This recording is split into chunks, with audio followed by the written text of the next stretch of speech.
Have you ever accomplished something significant, completed a degree, received a promotion, hit a fitness goal, and then just moved on? No celebration, no acknowledgement, just straight to the next task. If this sounds familiar, you're not alone. Today we're exploring the fascinating psychology behind achievement minimizers, those who consistently downplay or completely skip celebrating their own successes.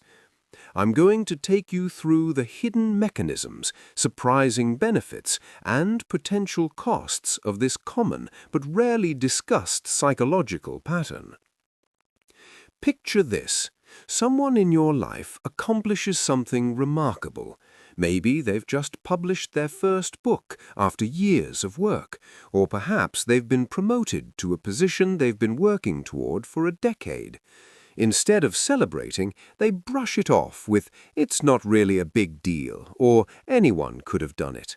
They quickly change the subject and seem uncomfortable with praise. This isn't just occasional modesty.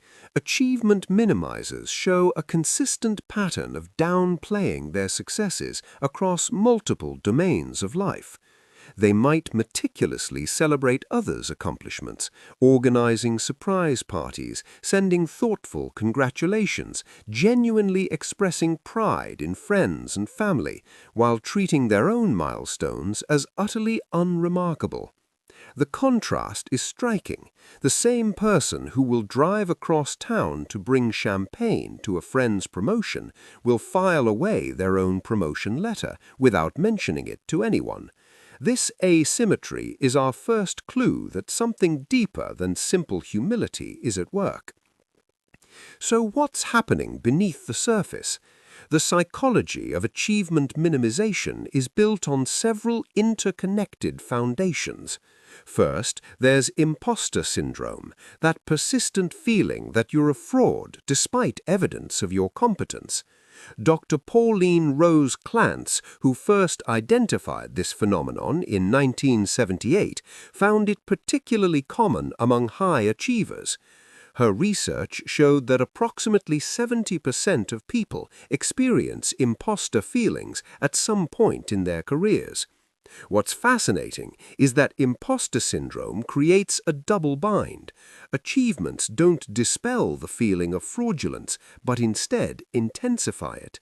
Now I've really fooled everyone. The higher I climb, the farther I'll fall when they discover I don't belong here, the thinking goes. This makes each new success feel not like a cause for celebration, but like a precarious extension of an inevitable downfall. Then there's the fear of disappointment, both disappointing others and being disappointed. By not acknowledging achievements, some protect themselves from potential future failures. It's a preemptive emotional defensive mechanism. If I don't celebrate this success, I won't feel as devastated when I eventually fail. This connects to what psychologists call defensive pessimism, the strategy of setting unrealistically low expectations to manage anxiety about performance. Research by Dr. Julie Norham shows that for some people, this strategy actually improves performance by channeling anxiety into preparation, but it comes at the cost of being able to fully experience positive emotions around achievements. Our tendency to celebrate or minimize achievements doesn't develop in a vacuum. It's shaped by powerful cultural and familial influences that begin in early childhood. In many Eastern cultures, individual achievement is traditionally viewed as a collective effort, making personal celebration seem inappropriate or even selfish. The Japanese concept of enryo, self-restraint and modesty, discourages drawing attention to personal accomplishments. Similarly, in many Scandinavian cultures, the concept of janteloven explicitly discourages standing out or considering oneself special. Family dynamics play an equally crucial role. Children raised in environments where achievements were met with criticism, why not an A+, or dismissal, that's what you're supposed to do, often internalize these responses. They learn early that accomplishments don't merit celebration, they're simply expected. Conversely, children raised in environments where praise was excessive or disconnected from actual effort may develop a complicated relationship with achievement. They might come to distrust praise or feel that celebration is meaningless because it was given indiscriminately. Perfectionism deserves special attention in understanding achievement minimizers. Dr. Thomas Curran's research at the London School of Economics shows perfectionism has increased by 33% in recent generations, creating what some call a perfectionism epidemic. For perfectionists, the finish line is constantly moving. They set impossibly high standards, creating a perpetual gap between their achievements and their expectations. When they reach a goal, instead of satisfaction, they experience relief at best, and at worst, they immediately focus on what could have been better. This creates a paradoxical relationship with achievement. The more they accomplish, the less satisfied they feel. Their internal dialogue might sound something like, "Yes, I got the promotion, but I should have gotten it sooner," or "I finished the marathon, but my time was disappointing." What's particularly interesting is that perfectionism often manifests as all-or-nothing thinking. If the achievement isn't perfect, it's perceived as worthless. This cognitive distortion makes celebration feel not just unnecessary, but actually inappropriate. Why celebrate something that doesn't meet your standards? What many achievement minimizers don't realize is that celebration isn't just a social construct, it serves a biological purpose. When we acknowledge achievements, our brains release a cocktail of neurotransmitters, including dopamine, serotonin, and endorphins. Dopamine, often called the reward chemical, reinforces behaviors that lead to success. Serotonin contributes to feelings of well-being and happiness. Endorphins create that natural high that comes with accomplishment. This neurochemical reward system evolved for a reason. It motivates us to continue behaviors that lead to success. By skipping celebration, achievement minimizers may be inadvertently depriving themselves of this biological reinforcement mechanism. Dr. Loretta Bruning, founder of the Inner Mammal Institute, explains that these neurochemical rewards need to be activated to create new neural pathways. Without celebration, the brain doesn't fully register success as rewarding, potentially contributing to decreased motivation over time. Despite these potential costs, there are reasons why achievement minimization persists. It offers certain advantages that shouldn't be overlooked. For one, it can protect against narcissism and entitlement. In a culture increasingly characterized by self-promotion and personal branding, the ability to maintain perspective about one's achievements can be healthy and grounding. Achievement minimizers also tend to be resilient in the face of failure. Because they don't overly attach their identity to successes, they're often better equipped to handle setbacks without devastating blows to self-esteem. There's also evidence that for some individuals, intrinsic motivation, doing things for the inherent satisfaction rather than external rewards, is actually undermined by excessive celebration and praise. Studies by psychologist Edward Deti suggest that for complex, creative tasks, external rewards can sometimes reduce intrinsic motivation. Finally, achievement minimizers often excel at maintaining focus on long-term goals rather than getting distracted by short-term wins.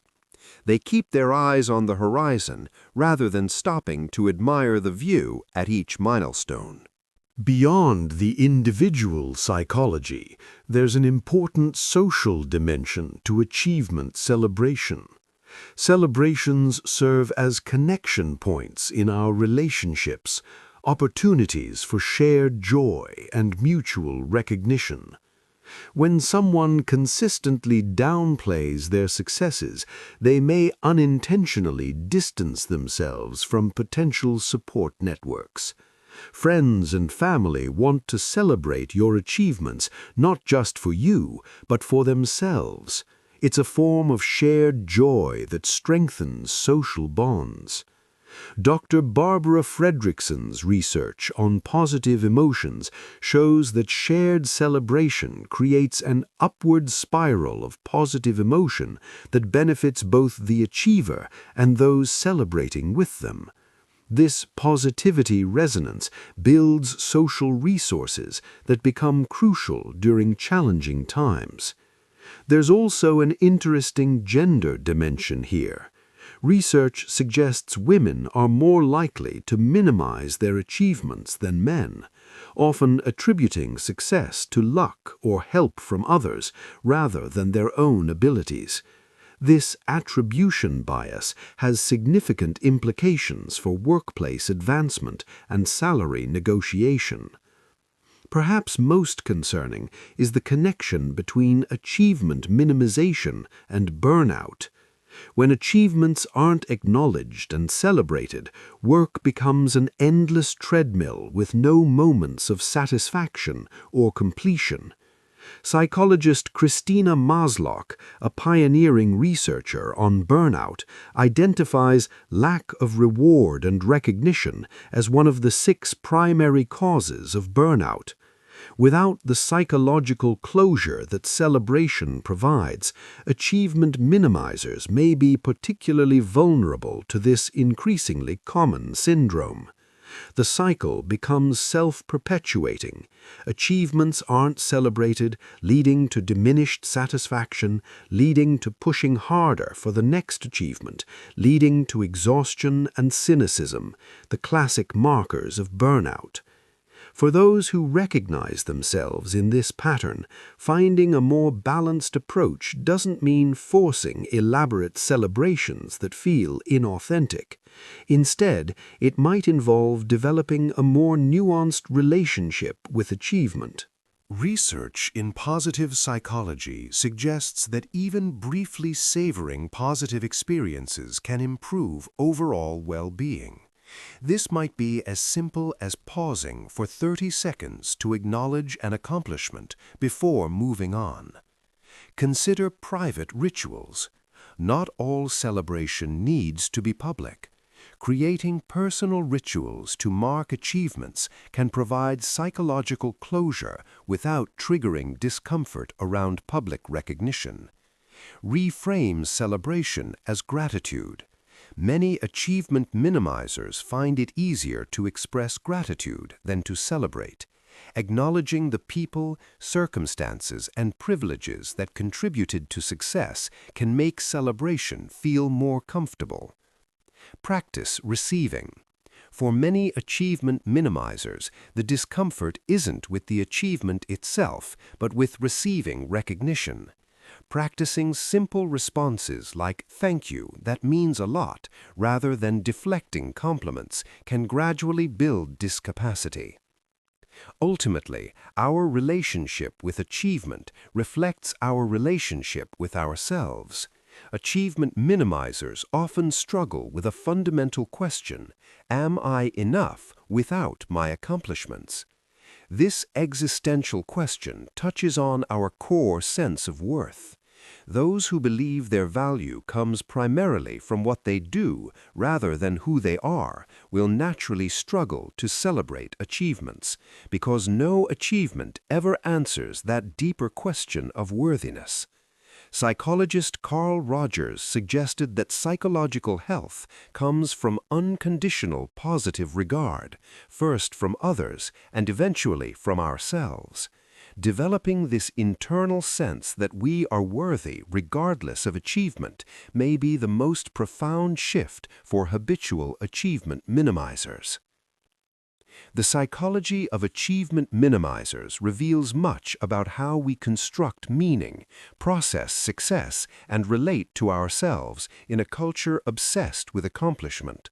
Whether you're someone who skips celebrating achievements or you know someone who does, understanding these patterns can foster greater self-compassion and more authentic relationships with accomplishment. Perhaps the most powerful shift comes not from forcing celebration, but from examining the beliefs that make acknowledgement uncomfortable in the first place, because ultimately how we relate to our achievements reflects how we relate to ourselves, and that relationship deserves our attention and care. What patterns have you noticed in how you celebrate or minimize your own achievements? Let me know in the comments below, and if you found this exploration valuable, please consider subscribing for more psychological insights.